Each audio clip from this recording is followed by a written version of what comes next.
the best job you ever had. Can you tell us what that was? My best job. Your best job that you ever had. The one I enjoyed the most. That you enjoyed the most? The one I enjoyed the most was starting my own business, and then I sold it. And okay. Then I went to college just for fun to do a fashion degree. So I did that. I worked in that for a while. It was a lot of fun. And then I went to work at the bank. I didn't have to do anything to get into the bank. I have a master's in mathematics and also in English. So it was quite easy. But I loved working for myself. And if you ask me what I love doing the most, I would say helping people, like helping people to get financially healthy. Right. So that's what I enjoyed the most doing, and with no pay.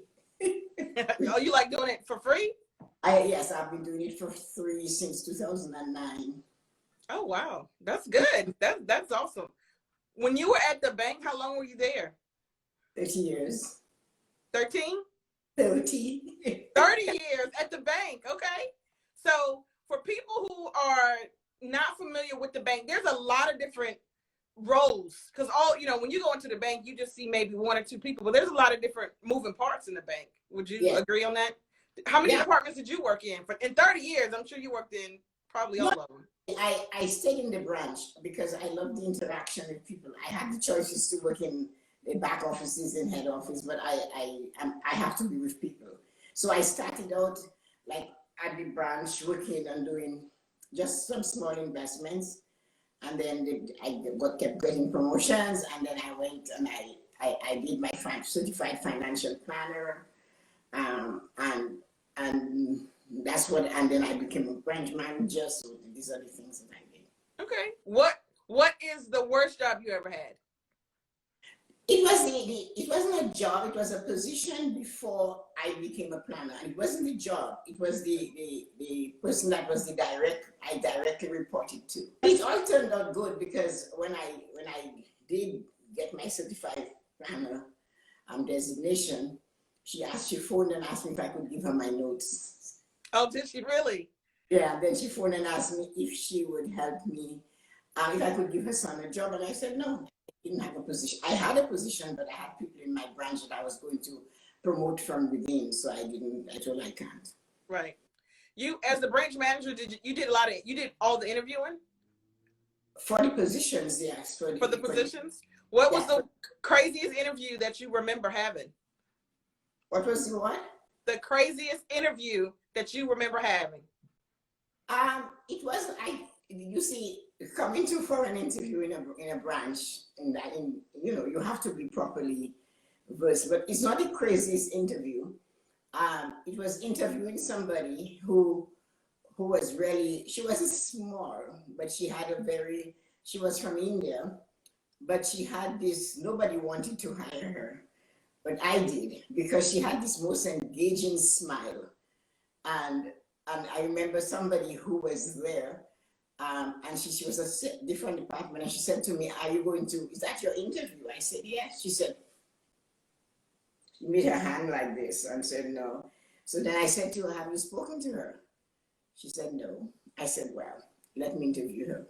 And she had this most engaging smile, and she was one of the best salesperson I hired. She didn't walk, she ran. Wow. And to this day, we are still friends. Although most of my staff and I are still friends. We go out to dinner quite often. We meet, and if somebody's sick, we are always there. So yeah, that's so good. She and very good friends, and so. But she was a fabulous employee, very loyal. She worked extremely hard, and she did really well for herself. Oh, very good. How did you do evaluations? Did they self-evaluate themselves and then you critique them? No. Or? Well, I had a sales staff meeting every Tuesday, and I had a lot of, I did things that were a little bit different. For example, presentation of themselves, how they dressed was important. Quite a bit of guys and one or two females, and so the girls were okay. The only time I had to correct a girl, she can have her stomach hanging out. somebody will give her a job. She can come to work in a long dress with a big slit and flip-flops. They'll still give her the job, but you can't. So she didn't really like that, but I explained to her, you're not going to go through the door if you continue to be like that. So that was it. But with the men, it was presentation, like how you look. People don't understand. You want me to invest my $5 million with you, but you look like you don't even have $2 in your pocket. So so I had to sometimes talk to them than the other nationality because they were hungrier. Mm-hmm. And I would say to him, I said, this is your street. I know it's snow. I know there's snow on the ground. But I bought 2 kinds of polish and I have them in my desk. One black, one brown. Clean your shoes. Don't come to work with a shirt that looks like it's unpressed. Mm-hmm. If you want to be in sales, your hands shouldn't be in your pocket walking around the branch with your hands in your pocket. Your pants shouldn't look like you just fell out of the dryer or from the hamper. So I had to do a lot of that with some of the guys. And one guy said to me, we're still very close because once I spoke the truth to them, I said, no. He said to me, well, so-and-so, naming the person's name, dresses like that, his tie is dirty. I said, so I told him, you need to dress like you want to go somewhere. So there was a younger guy that I took from a teller and brought him on the sales team. And he was really good. So he was very personable. You could see when he talked to the senior citizens, he was tall, but he talked to them with compassion. And so anyway, I hired him. And one day he came and he said to me, there's a position in a company outside of the bank and I want to go for it. So I said to him, of course you should. So he went. And then he came back and he said he had a good interview. I said, that's great. And then about a week later, he said to me, I got the job. And he's in tears. So I said to him, why are you crying? I want you to get the job. I want you to do it. He said, I'm crying because I got the job and they told me why I got the job. I said, okay. He said, the man who interviewed me, I was interviewed in a circle. And there was a semicircle, he said, and I was there.